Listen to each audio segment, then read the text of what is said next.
On behalf of Boulder Community Health, it's my pleasure to introduce this evening's speaker, Dr. Srini Iyengar. Dr. Iyengar is a board-certified cardiologist who is fellowship trained in cardiovascular medicine and interventional cardiology. He attended medical school at Ross University with subsequent internal medicine training, including a year as chief resident at the Jewish Hospital/University of Cincinnati. He then completed a heart failure and transplantation fellowship and a general cardiology fellowship at The Ohio State University. This was followed by a 2-year advanced interventional cardiology and structural vascular fellowship at Columbia University. Dr. Iyengar leads the structural heart care program at Boulder Community Health and sees patients at Boulder Heart in Boulder and at Erie Medical Center. Welcome, Dr. Iyengar. Great, thank you for the introduction. So folks, without further ado, we'll move forward because we have a fair amount of slides to go through tonight. So this is treating heart problems to prevent stroke. Here's a disclaimer here. And going for the background. So tonight we're going to discuss 2 specific causes for stroke, also called CVA, which means cerebrovascular accident. AFib, which is atrial fibrillation, and PFO, which is patent foramen ovale. So for the rest of the night, I'll be saying AF or PFO and CVA just to make it easier to get through all the slides. Many reasons are present for stroke. However, we will keep tonight's lecture focused on these 2 issues so we can actually have a targeted discussion regarding these entities. Atrial fibrillation overview. So how the heart works. The heart is divided into 4 chambers, the atria, which are the 2 chambers on the top, and the ventricles, which are the 2 larger chambers on the bottom.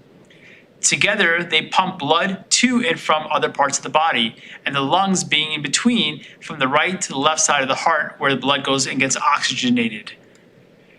So what is atrial fibrillation? AFib is a condition that causes the upper chambers in the heart to beat too fast and in a chaotic rhythm. By doing that, the bottom chambers try to basically beat on their own, and hence why the AFib rhythm is always called irregularly irregular. It's not a regular rhythm. People who have AFib are not alone. It's an arrhythmia that's growing. It significantly impacts your quality of life, and there are treatment options available, such as cardioversion, medications, and ablations. These are specific other treatments for AFib that we are not going to discuss tonight because, again, tonight's discussion is revolving around stroke and heart disease. So what are the types of AFib? There's something called paroxysmal, which means it comes and goes, persistent, which lasts less than a week, and permanent, which basically means you're in AFib all the time. There's a lot of patients I have that basically have AFib all the time and they don't even know they're in it. There's other patients that have AFib once a month and they can feel exactly when it hits. So what causes AFib? As you grow older, the risk of AFib increases, especially after age of 60. But what other factors? High blood pressure. If you actually are a high endurance athlete, it's been shown that you may actually develop some of these arrhythmias. Genetic factors, alcohol consumption, and one thing that's not mentioned here, sleep apnea. Poor sleep at night can absolutely cause atrial fibrillation. Signs and symptoms, when people have AFib, they usually have a racing heart, fluttering, palpitations, they're short of breath sometimes they just feel fatigued.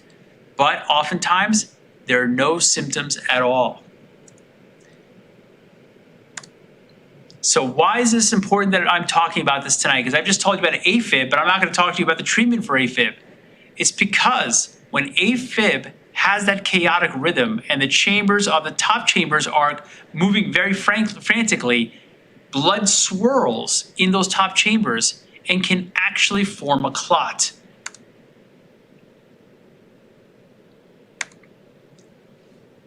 Blood clots in the heart oftentimes form in something called the left atrial appendage. It's a little sac that sticks off the top chamber of the heart that maybe millions of years ago had a real clinical relevance in the human body, but in this current age, I view it as like the appendix in the small bowel. It really doesn't have a place other than to cause some trouble. And that's where the blood coagulates and actually forms this type of clot. So what happens if that happens? Well, the clot can break off from the left atrial appendage and can result by going to the brain or other places, causing a stroke. So we just talked about AFib increasing the risk of blood clots, stroke, and potential heart failure if untreated. But the blood clot issue is the most pertinent to tonight's discussion. So when people say to me, I have AFib, and they kept telling me to be on a blood thinner, or the commercials that we see on TV say we have to take a blood thinner if we have AFib, well, this is the reason. Because of the AFib rhythm that causes blood to coagulate, we need to put patients on blood thinners to prevent a clot from going to the brain or somewhere else. And of course, these type of strokes can happen anytime you have AFib. So it's not like you can say, well, I have AFib only a few hours a day compared to this guy who has it all the time. To be honest, we can't judge in medicine who will and who will not have a stroke. Hence, we tend to say the blood thinners are useful in majority of the patients who have AFib. So 1 in 3 patients with AFib will have a stroke in his or her lifetime. That's an insanely high percentage, 33%. More than 90% of stroke-causing clots that come from the heart originate in the left atrial appendage, like I mentioned, the sac on the left atrium. And AFib-related strokes are more frequently fatal and disabling. So when people have symptoms of stroke, we say be fast. Looking at the balance, the eyes, the face, the arms, the speech, and the time. So whenever, if you or a loved one or a friend or even someone you see in a restaurant appears to have any of these symptoms, call 911. Get them to the hospital as soon as possible, because strokes are not things you sit at home and wait them out. You need to get medical therapy fast. So what are the treatment options in patients who have AFib? Well, naturally, we just said blood thinners. So we've been talking about reducing the risk of stroke on one side and managing the rhythm on the other. So managing AFib, again, will be a topic for one of my electrical colleagues, my electrophysiology partners, to talk to you about medications and rhythm control and ablations and lifestyle changes. But for tonight's scope of talk, we're talking about reducing the risk of stroke. So what can you do to reduce your risk of stroke from AFib? Well, it's usually oral anticoagulant medications. And that was the standard for the last 50 some odd years. That's all we really had. But what we learned over the last 20 years, a lot of our surgical partners in the open heart arena, when they were doing open heart procedures, would actually cut off the left atrial appendage or ligate it. And by doing that, we found that, hey, A, the heart can tolerate losing the appendage, and B, we can actually reduce the amount of blood thinners or stroke risk in these patients if they have AFib after the surgery. So again, we manage AFib with rate control, rhythm control, lifestyle changes, and AFib procedures. This is for the rhythm itself, which will be, again, one of my electrophysiology colleagues can talk to you more about in another future lecture. But we need to talk about the stroke. And the stroke risk is based on something called the CHA2DS2-VASc score. So every patient that comes to see me that has AFib, I'll go through this in my head to say, okay, what is the risk of a person having a stroke, or what's the likelihood? And the CHA2DS2-VASc score, as you can see here, stands for heart failure, hypertension, an age over 75 years old, diabetes mellitus, a history of prior stroke, vascular disease, or an age of 65 to 74, which only gets 1 point instead of 2 points, and gender. Female gender gets a point as well.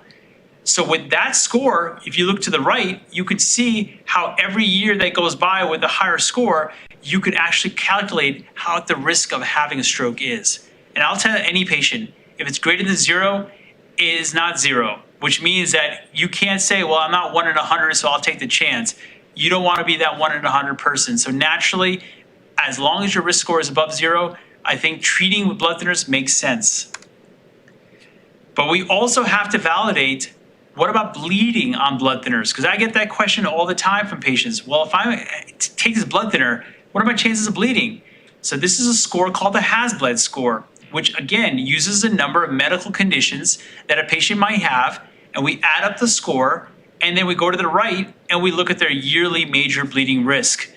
The interesting thing is, a lot of patients may not have a bleeding problem prior to going on a blood thinner, But once they go on a blood thinner, they oftentimes find that they may have more nasal bleeding. They may have more rectal bleeding. They may have more issues with bruising and bumping and bleeding from there. So it's interesting how a lot of these conditions don't manifest until you're on the blood thinner. So again, we've just talked about blood thinners as being the standard of care for the last few decades. But there are a handful, not more than a handful, there's a significant amount of patients who cannot take blood thinners for AFib for a number of reasons. So medical technology spurred basically this idea on. And with that, we came up with the left atrial appendage closure device. Before we start talking about that, let's talk about oral anticoagulation medications. So people often say to me, I'm on an aspirin, isn't that good enough? Actually, it isn't. Aspirin really has zero effect in patients with AFib and AFib-related clot. Even Plavix, which is a medication we give to patients after stents, that has little effect on patients who have clot from AFib. In reality, the only medications that really work in clot-related AFib are warfarin, also known as Coumadin, and also these medications called the DOACs, which is called Eliquis, Xarelto, Pradaxa. If you've seen the commercials, that's basically what they're stating. So I've just told you about some of the common blood thinning names. A lot of people can take these medications. It's actually well tolerated in the general population. However, we find a lot of patients end up stop taking these medications, or worse, they'll cut doses in half and say, I'll take half dose today, a half dose tomorrow. I just didn't want to take the full dose. But the problem is these medications are very, very well regulated. If you take the wrong dose, you're actually doing nothing for yourself, and if anything, increasing your bleeding risk, but not getting the clot reduction with the medication. So we have to balance the scales. I tell every patient that comes to see me about this, the risk of stroke versus the risk of bleed. Both of them are very real. Hence those HAS-BLED and CHADS-VAS scores are utilized for every patient. But even then, you cannot predict 100% of the time who will have what. We just have to go with our best judgment and obviously on the data that we have in front of us. So going forward, like I mentioned before, a number of people cannot take blood thinning medication. And it's just because A, they have a history of bleeding. They have a history of falls or balance issues, or they can't afford the medications, or they live in a remote area where they can't check their levels if they can't afford the medications. I've even had patients who have had very active lifestyles in the middle of the mountains who've said, if I'm out here and I have a bleed, I'm not going to get help, so I can't take the medication. So these are all indications of why this device, the WATCHMAN specifically, came about. So what is left atrial appendage closure? Basically tonight we'll be talking about the WATCHMAN device. It's a one-time minimally invasive procedure that may reduce stroke for a lifetime. It's an effective stroke alternative to blood thinners. And I specify that sentence because it's important to understand I don't offer this to patients who can take the blood thinner, but rather for patients who have trouble taking a blood thinner long term. And again, it's a one-time procedure. There's multiple sizes that are offered that are now available to us here at Boulder. It is quite an elegant procedure, and I will show you a video of that moving forward. But before we show you the videos, this is what we're seeing. 96% of patients were able to stop taking blood thinners after 45 days of getting this implant. And that's the reason why we do it. Again, it's safe and minimally invasive. It does not require open heart surgery and cannot be seen outside the body, not like a pacemaker that sits on the chest. It's typically done under general anesthesia and takes about an hour to do. Patients will stay one night in the hospital, and from there, basically, and that's really just from my sake to observe patients to make sure there's no issues with their groin or any other issues overnight. So again, there are risks involved in any procedure that gets done. What I try to tell every patient before we do any procedure is the risk of a blood thinner versus the risk of the procedure. Because truthfully, if the blood thinning has caused a massive GI bleed, clearly the WATCHMAN makes more sense than trying to put you back on a blood thinner or anticoagulation therapy. If, however, you had a little bruising with the blood thinner, I might argue stay on your blood thinner because a little bruising is not worth taking a risk of having an invasive procedure. So that's where the discussion with every patient is going to be unique. So this device has been studied for more than 20 years. It's FDA approved, and truthfully, there's been no other device in this arena that has been as well studied as the WATCHMAN. And I feel really just amazed about how much effort has been done in the last 2 decades to really show that the device works. There's a lot of devices out there in all forms of medicine, which I don't think have gone through this rigorous background checks that the WATCHMAN has. So I feel like very comfortable when I talk to a patient that I have a strong amount of data supporting our decision process. Again, more than 200,000 people have received the device, and the most implanted device in the US is the WATCHMAN device. Again, we just talked about the studies. These are all the key trials that are listed, and these are trials initially you can see we're utilizing 700, 500, that many patients, but each trial built on the prior trial of knowledge and data. And we are seeing that at this current level, the device itself has improved tremendously and actually is working better now than the first devices I used some 10 years ago. So you see here, the anticipation is that everything is growing. We're seeing other trials that are coming, and the one trial I'll tell you about in the bottom right, that's called Champion AF. It's actually a head-to-head randomized controlled trial comparing the safety and effectiveness of WATCHMAN to blood thinners in patients who could actually take the blood thinners. So this will be a remarkable study when it comes out. I have no idea what the results are. Obviously, it's coming down in the future. But this will be amazing, because if this does show any sort of positive motion for WATCHMAN, I suspect we're going to see probably this device be utilized more in the future. But at this point in time, as of today, the only patients that should be getting implanted are patients that have difficulty or inability to tolerate long-term anticoagulation therapy. So who is it for? You got to have AFib first. History of it, current, comes and goes, but you got to have it. Second, you've got to either experience bleeding or have a other reason to come off a blood thinner. So if you say to me, I don't like the blood thinners, I'd rather have the device, you don't get the WATCHMAN. If you come to me and say, I'm on a blood thinner, but I don't have AFib, can I get the WATCHMAN? Well, why do you on the blood thinner? I've had blood clots. You're not getting the WATCHMAN. That's a totally different reason. It's AFib and a reason to come off the blood thinners, which usually is the bleeding, lifestyle, falls, a number of things that we can incorporate, but you need to have those factors prior to getting this device. So again, we really need to make sure that people understand that you need to be able to take 45 days of at least either an oral anticoagulant, aspirin, or Plavix, and you should not undergo another procedure in that 45-day period for your heart. Clearly, that should be something that we should discuss before the WATCHMAN. Having a sensitivity to nickel or titanium, because that's what the device is made of.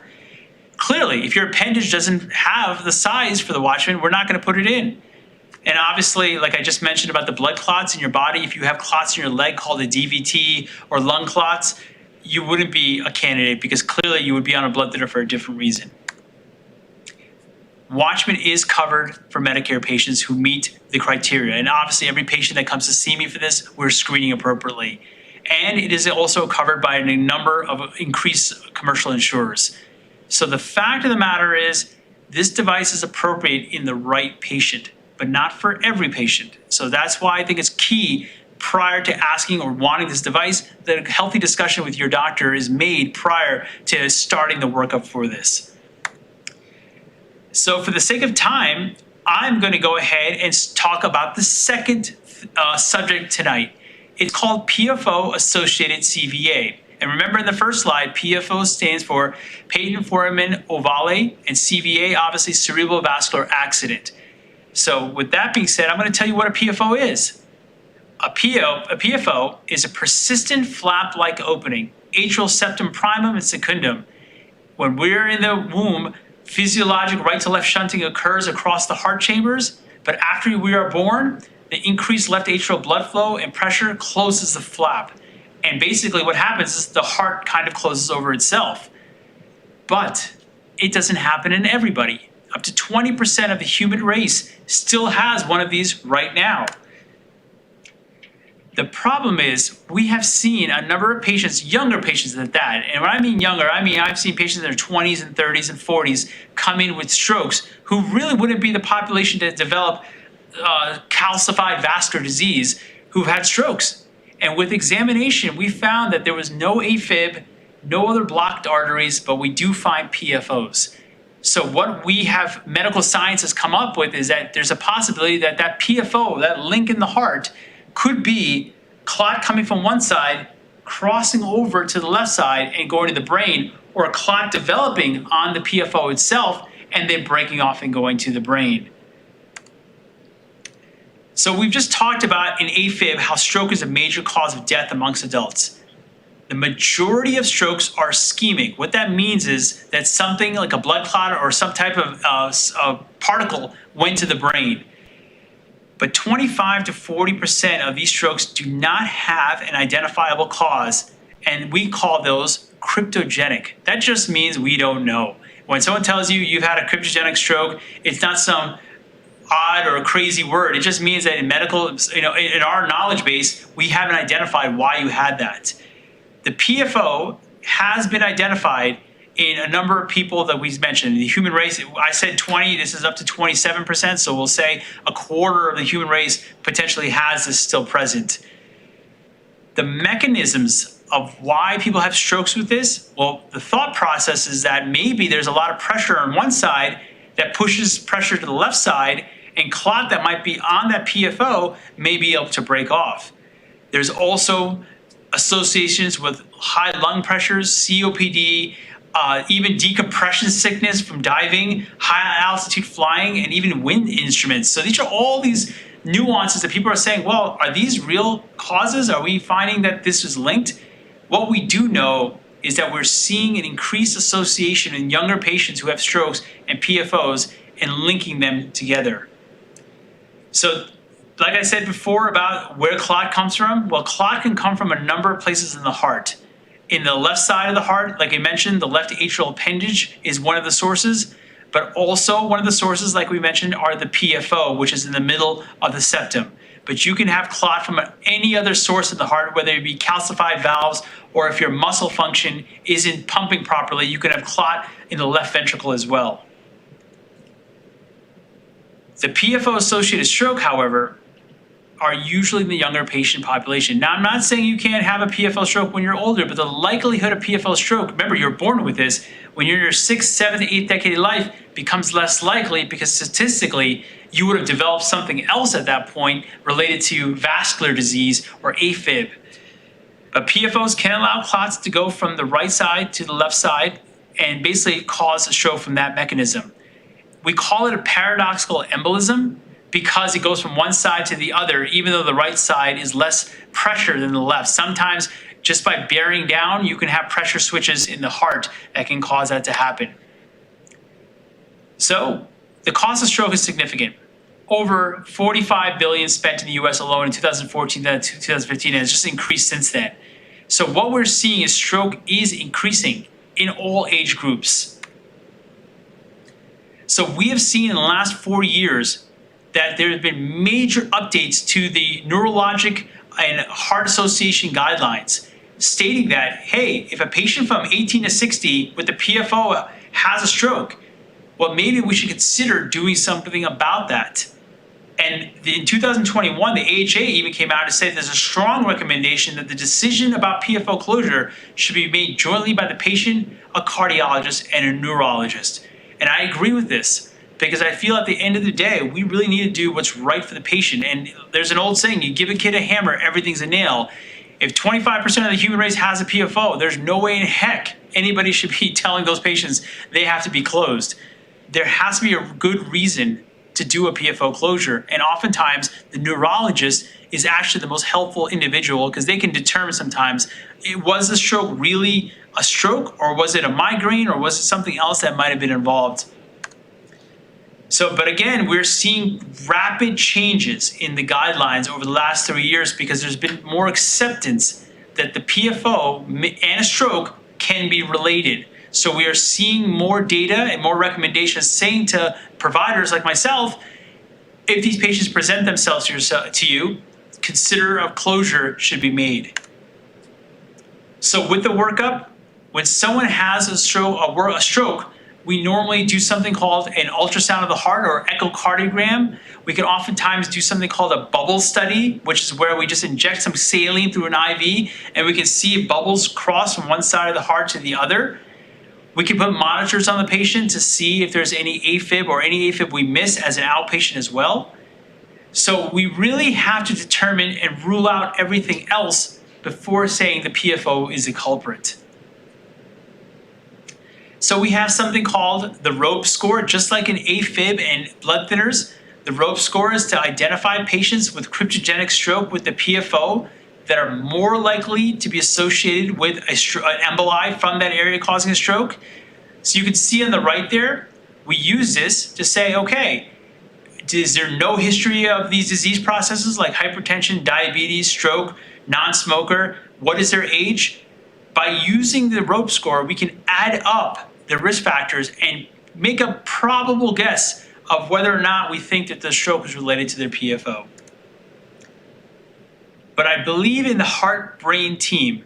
I really do. I think that neurologists are fantastic and they are very, very involved with stroke.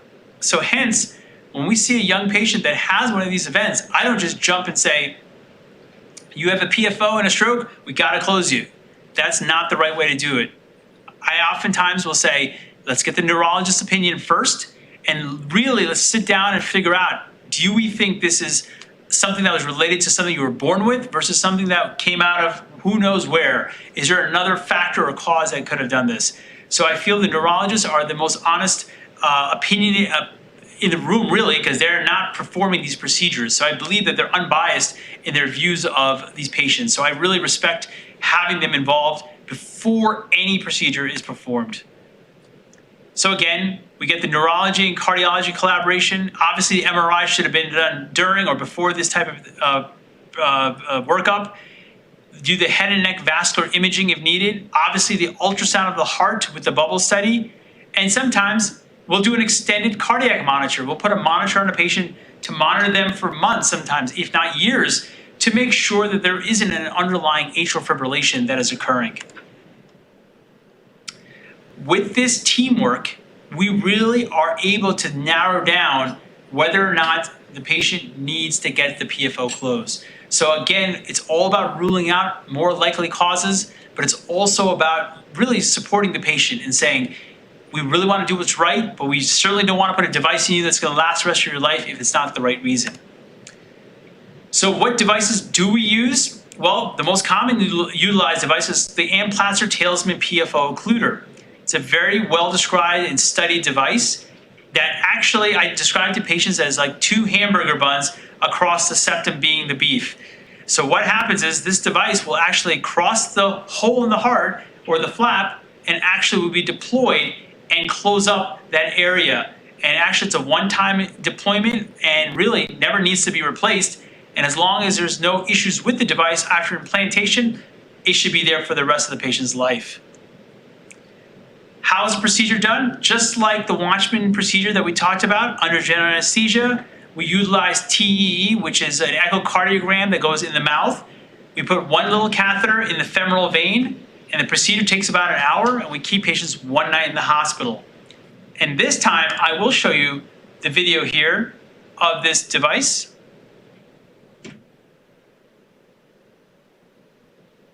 As you can see here, we go through the vein in the right groin or left groin, but usually the right groin. We go up to the heart and go through the PFO that is present. We then place the first disc into the left side and pull back, make sure it's secure. We then deploy the right disc, and like I said, like a hamburger bun, and the septum being the hamburger. And right there, what you see is the device is implanted and covers the PFO completely. And at this time, the body will actually absorb the device as time goes on. How did we come to this point? Well, there have been a number of studies that have been done over the last 30, 40 years that have used this device to see, does it work? So what we've seen is that basically in the RESPECT study, what they found was that there was a 45% relative risk reduction in favor of closure for any recurrent ischemic stroke or early death. So patients who fit the criteria to have their PFO closed did much better with the device being implanted. So this was actually quite favorable. And this was comparing to aspirin and Plavix being on these medications. So the summary was basically showing that it's the largest trial of PFO occluders with the longest follow-up in nearly 6 years. It shows significant benefit of closure versus medical management alone. And the long-term follow-up, which is the most important thing, showed excellent safety profile of utilizing this device. So that's really key, because the patient will say, well, great, I'm glad the procedure went great, but how about in 10 years from now? How is it going to look? Well, now we're having data to show you that the device doesn't erode, doesn't embolize, and doesn't cause clot around it either. So in conclusion with these two subjects, there are a multitude of causes for stroke. AFib and PFOs are two potential causes. So it's incredibly important that all the causes of stroke are examined prior to anyone telling you you need a device. It's great to have a multidisciplinary evaluation. So neurologists, I can't emphasize enough, if you've had a stroke, you gotta have a follow-up with the neurologist, because it's really important to get the diagnosis right to figure out, was this really a stroke? And if it was, what caused it? And we really should have that data in front of us before we talk about any procedures. And if mechanical intervention is warranted, both the WATCHMAN and the amplatzer closure device have excellent data and track records, hence why they're the primary devices I utilize and we utilize here at BCH. And like I say, thank you, and that we were the first hospital commercially in Colorado to deploy the WATCHMAN Flex Pro device, which we just did about a month ago. And it just shows you that we are absolutely thinking of innovation and technology here at BCH. And I'm really proud to be part of this team. And this is my teammates that are standing there with me as well. And that said, I'm going to now present to you the video on how the WATCHMAN is done.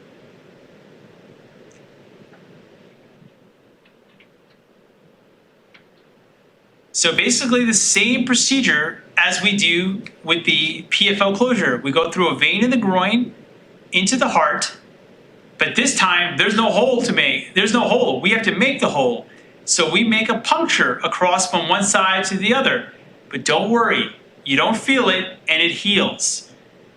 Once we make that puncture, we put a wire into the left atrium and exchange out for one of the sheaths that we utilize to then angulate us into the left atrial appendage. So you can see anatomically, we have some complex names like broccoli, windsock, and chicken wing. We put the pigtail catheter into the appendage, measure the depth, take a picture with some contrast. That's where that white stuff looks like there. Once we've measured where we like, we then say we can place a device.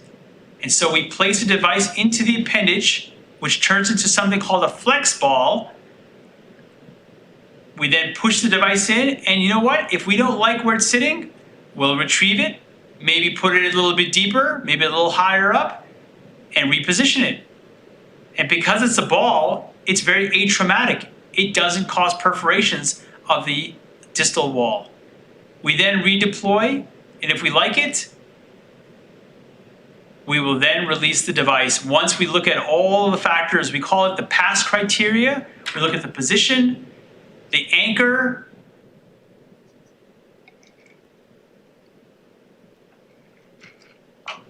we then look at the size of the device, and finally, we look at something called seal. We want to make sure there's no contrast or color around the device. And if we like what we see, we then deploy the device, and the body will then start absorbing the device as time goes on. And this is just to show you how does the device stay in place, because there are anchors that actually go into the wall of the appendage. And with this device, we've been able to, like I said, 96% of patients are able to come off their blood thinners permanently at 45 days. And this is an evidence of the device getting absorbed over time. So with that being said, we've gone through all the slides in a lot faster time than I expected today, which is great. We can open the floor up to questions. Thank you so much, Dr. Iyengar. That was very informational and clear about how the heart and stroke are related and some of the ways to solve that. We've had a few questions come in, but we do want to remind our audience that now is the time for questions. And if you have any, please put those in the chat box and we'll get to as many as we can tonight. So this is a little specific, but it says that this person had open heart surgery at age 21 for AST. Does that mean that the PFO was closed because they're now 71 and always in AFib? Well, the truth is, the only way to know if their ASD is still closed or if they have a PFO is to get an ultrasound of the heart, an echocardiogram. And that's the only way you'll be able to tell if that PFO or ASD is still there or closed properly. So without that information, it would be impossible to tell them yes or no. Okay. So you had mentioned that you recommended blood thinners of warfarin and some other ones, but not Plavix or aspirin. Does that mean that if you're on Plavix or aspirin, that you should go back to your doctor and ask for warfarin? No, Plavix and aspirin are used when I put a stent in the heart. I will put the patient on Plavix and aspirin. Patients who have had other events, vascular events in their legs or maybe other places of the body may go on aspirin or Plavix in combination for that. For AFib-related clot, so if you have AFib, Plavix and aspirin are not good enough. So there's patients, unfortunately, I've had patients who have to take all three. They have a coronary stent and they have AFib. So I have them on Plavix, aspirin, and Coumadin, or Plavix, aspirin, and Eliquis. So sometimes people have to be on all three. Is there anything you can do besides taking the medicine to reduce or get rid of AFib? So AFib can be changed with lifestyle modifications. However, once someone's diagnosed with it, we as physicians don't feel comfortable, at least me personally, to tell a patient you will never have it again. I often call AFib a boomerang arrhythmia. That just means that you can get rid of it, you could feel great, and a year or two later, you could be on the trail and say, wow, it just came back. It happens. It flies away for a while sometimes, it comes back, maybe after a couple of years, but it does come back. So when someone is diagnosed with AFib, to reduce the burden of AFib, stop drinking, get your CPAP machine, lower your blood pressure. However, I would still keep them on a blood thinner. Oh, okay. But they could do the other and then just maybe come back annually or something like that. Correct, but as long as they're still in the blood thinner. Okay, okay.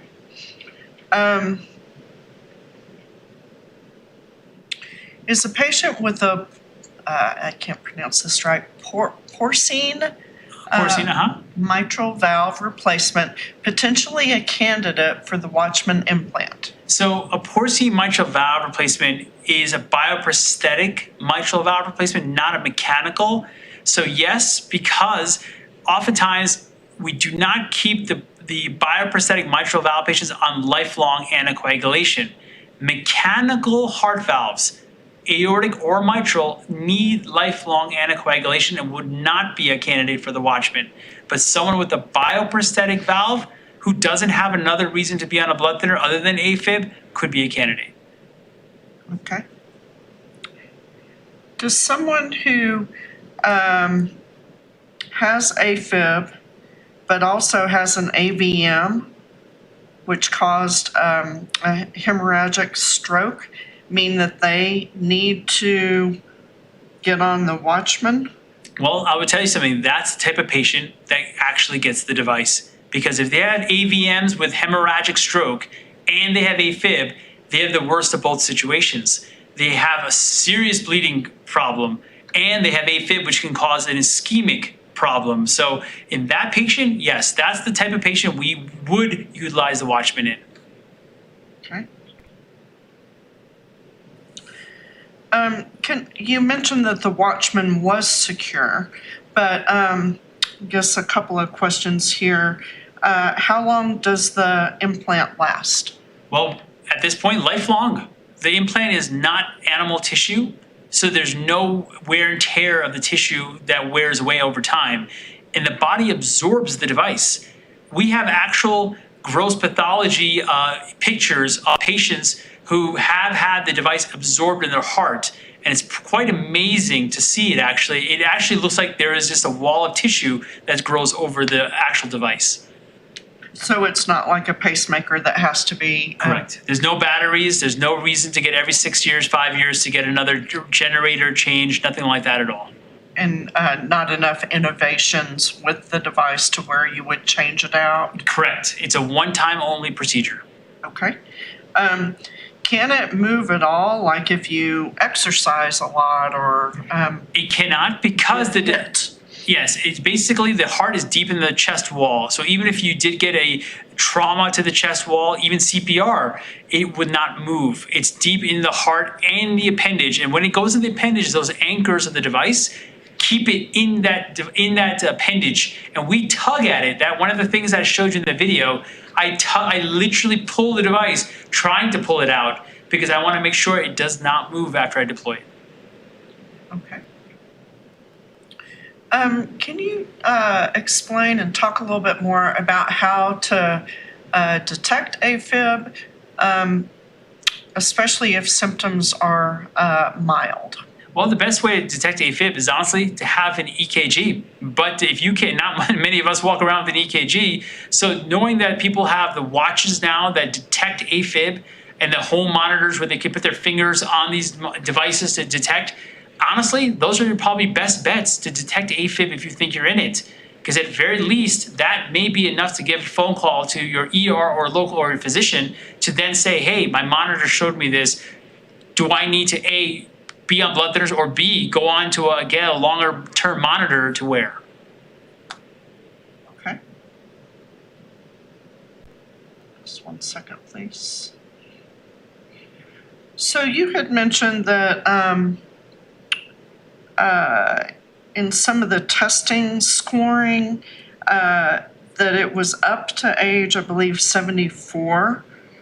And that was for the scoring. Does that have anything to do with the age limitation of getting the WATCHMAN? Zero, there's no age limitation. That's just a score to say how your risk of stroke goes up. Actually, your risk of stroke is going higher as you get older. So I've told patients in the office, age is not the important issue. The important issue is the viability of the patient, of yourself.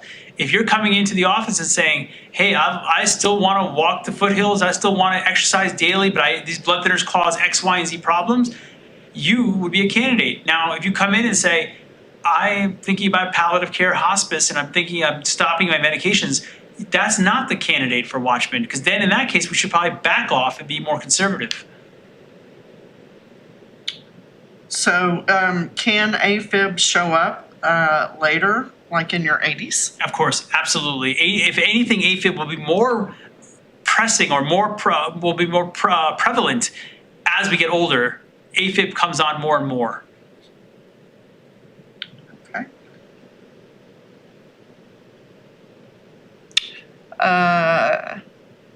So are you suggesting that older folks buy a heart monitor to see if they have AFib issues? I would not suggest anybody to buy any technology or spend any more extra money. Realistically, what I actually tell people, feel yourself, understand what you feel like, and make sure you do follow up with at least your primary at least every year.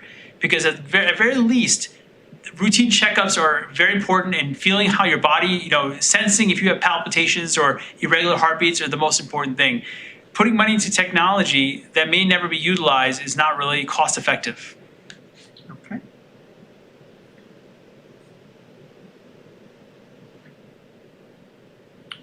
So if your heart races with drinking and you just stop drinking, do you need to monitor any other factors like hypertension? Definitely. If alcohol is a major driver of a lot of these issues, but high blood pressure is one of those, I call it the silent killer type of situation, because no one really knows they have high blood pressure because it usually creeps up as time goes on. So I would say absolutely Diabetes, hypertension, smoking, alcohol use, these are the big ones that can really drive some of these cardiovascular factors, especially AFib. Okay.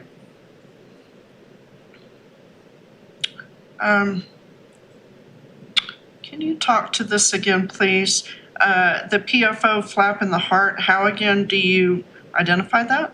So the way to identify a PFO is generally through an echocardiogram, an ultrasound of the heart, which should be just done with a little probe on the chest. We can see either a color going across the PFO, or sometimes we do something called a bubble study, where it's just some saline that's injected through the to an IV, and we can see that cross over the septum, which would tell us if you had a PFO. Okay.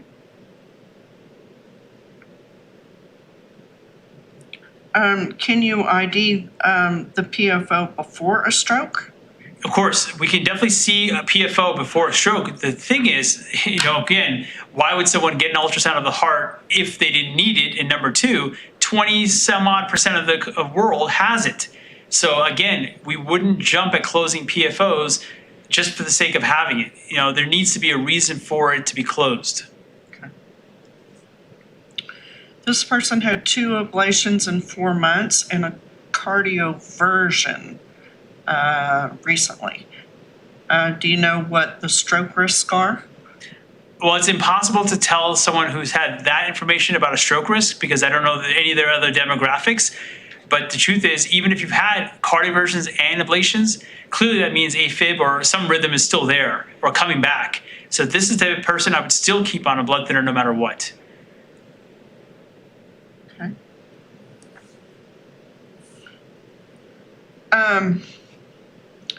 You mentioned that there was either a study or something with the left side appendage actually just removed. Is that an option or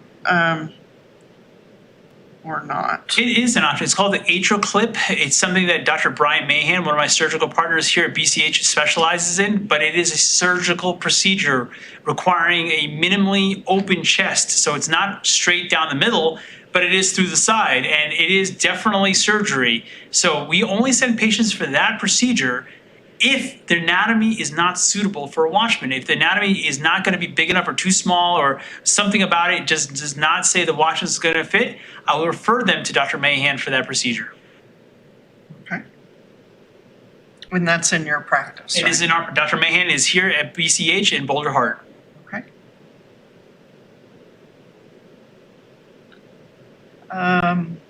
What is the statistical reduction in stroke risk for the WATCHMAN versus anticoagulants? Well, see, the interesting question, there's not an easy answer to say overall statistical reduction because it's a reduction mainly in bleeding strokes that the WATCHMAN is very effective for.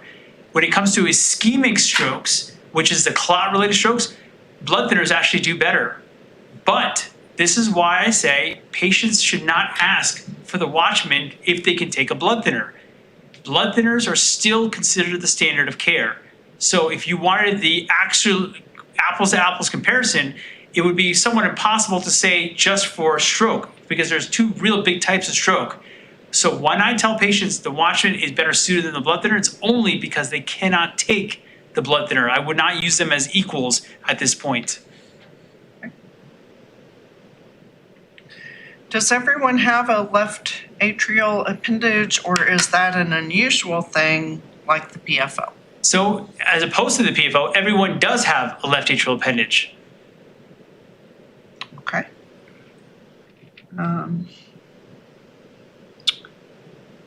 We want to ask our audience if you have anything else. In the meantime, do you have anything else that you want to expand on here? No, actually, at this point in time, I'd just like to say, if any questions come up, obviously reach out to BCH and to Boulder Heart specifically. And we have a number of providers that treat AFib, if not all of our providers. But clearly, it's one of those where I feel that this type of conditions needs a diagnosis prior to intervention. So that's why I always say reach out to your doctor first prior to initiating a conversation about a procedure.